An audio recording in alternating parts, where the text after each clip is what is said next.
A History of Student Organising at Sussex.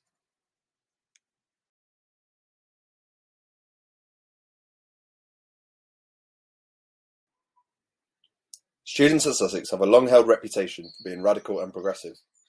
While this may be partly because we're so close to Brighton, the university itself has its own unique radical history of solidarity and challenging the status quo. The university was established in 1961 with the aim of contributing to a more progressive and egalitarian society. The founders of our university wanted to pursue a different model of education that focused on a multidisciplinary curriculum and collaboration between staff and students.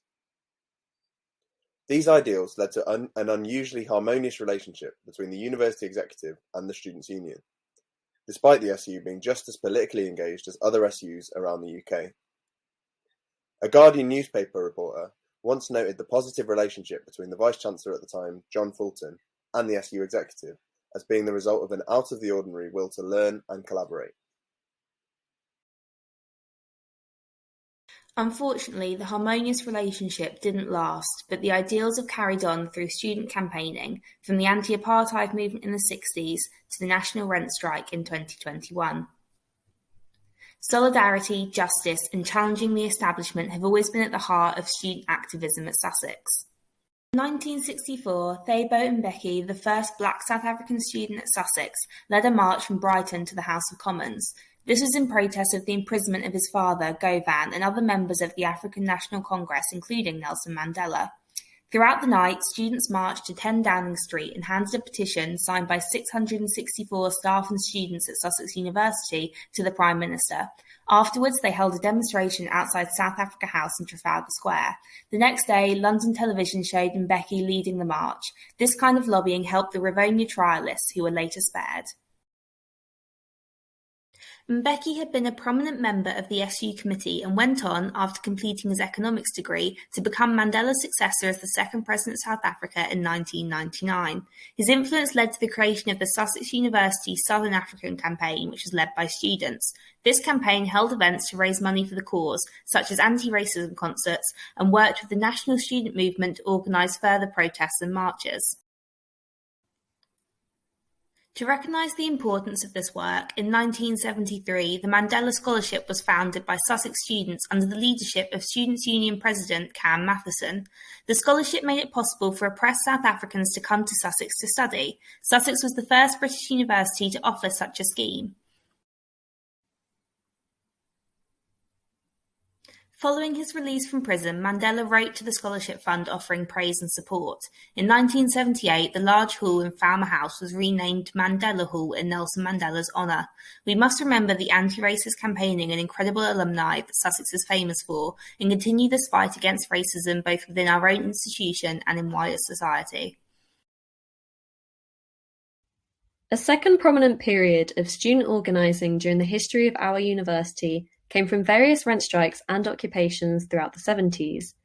One of the early issues that caused a lot of tension between the student population and university management was the lack of student housing and the quality and cost of housing available. As you've probably noticed, not a lot has changed. Rent strikes as a method of protest have a long, rich history in this country, and they have also done wonders at Sussex to influence what was built on campus and to lower rents.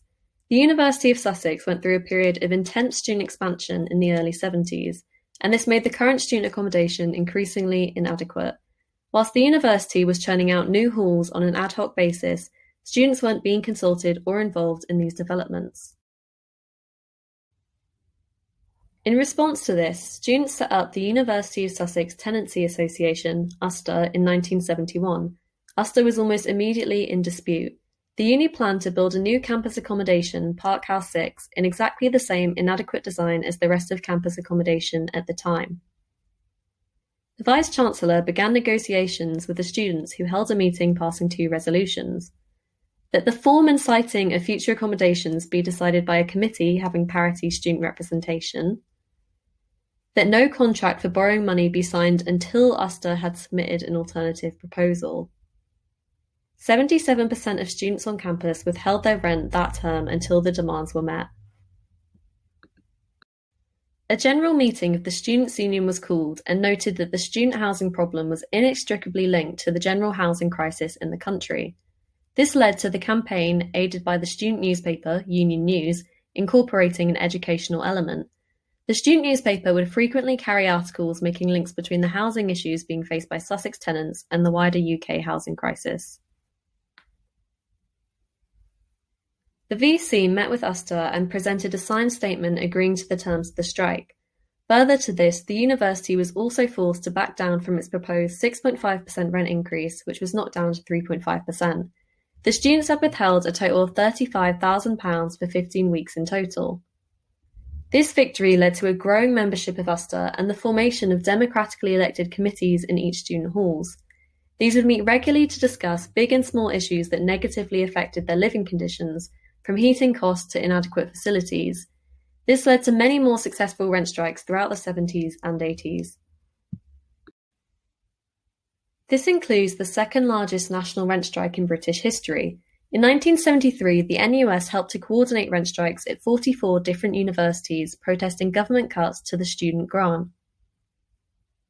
This national success led to a 25% increase in the standard grant, an annual review of grants to keep up with inflation, and an end to the discrimination against married women students who previously received 40% less than their male counterparts.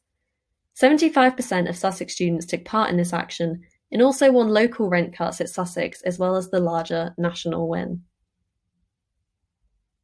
Rent strikes have once again resurfaced as a method of student protest at a national scale. The largest in British history was started in 2020. With a history like ours, it's important that we look to the past for lessons learned and practical advice that helped Sussex students many years ago. We'd like to highlight one final significant period of student organising in our history. This one is far more recent. In 2013, a large student staff solidarity campaign organised against the outsourcing of our estates and catering outlets. What is now run by Interserve, Sussex Estates and Facilities, and Chartwells, Sussex Food, were not so long ago run in-house by people employed directly by the university. The move towards privatization and dishing out contracts to external companies who can get the work done most cheaply has been felt nationwide, but it met fierce resistance at the University of Sussex. As part of a large public demonstration, 30 students occupied the third floor of Bramber House and gained national attention. 5 of these students were identified as leading the demonstration and were subsequently suspended. In response to this, a Students' Union general meeting was called in Mandela Hall, and a vote of no confidence in the Vice-Chancellor's executive group was agreed, alongside the demand to reinstate the suspended students. Staff and students right across the campus began putting purple squares up in their windows and any public space to demonstrate solidarity, both with the workers being pushed onto worse employment contracts and also with the students who'd been suspended, known as the Sussex Five. After a lot of press attention and public outcry, the students were reinstated and the university was forced to issue a public apology to the Sussex Five. As well as this, the university had to pay out £20,000 to one of the students, who successfully sued the uni for defamation. Whilst the Sussex Five were reinstated, and no students were punished for partaking in the demonstrations, campus outlets were outsourced, and have been ever since. However, these demonstrations of student staff solidarity did help staff to gain some concessions in the new contracts they were transferred over to. The anti-privatization protests raised issues that are still very prominent at the University of Sussex, concerning accountability, transparency, and commitment to values of kindness. As student staff solidarity groups during the UCU strikes have shown, staff and students are strongest when working together and should unite in order to be most effective when it comes to challenging university management's decisions.